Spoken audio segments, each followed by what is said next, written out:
वैष्णवीचा सासरा आणि दिराच्या मुसक्या पोलिसांनी आवळल्या, मात्र या नराधमांना सुनेच्या आत्महत्येनं कुठलाही पश्चाताप झाला नसल्याचं समोर आलं। तळेगाव मधील एका हॉटेलमध्ये या नराधमांनी मटणावर ताव मारल्याची धक्कादायक बाब समोर आली। मात्र यामुळे आपल्या सुनेच्या मृत्यूनंतरही सासरा आणि दिरानं निर्लज्जपणाचा कळस गाठल्याचं उघड झालंय।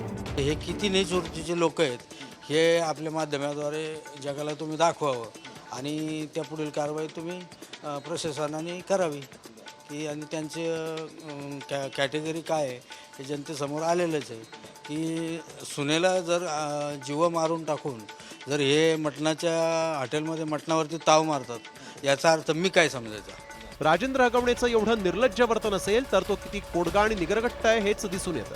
आपल्या घरात येणाऱ्या सुना म्हणजे पैसे लुबाडण्याचं साधन समजणाऱ्या या हगवणे कुटुंबाला कठोर शिक्षा तर व्हायलाच हवी, मात्र त्यांना मदत करणाऱ्यांच्याही मुसक्या आवळायला हव्यात।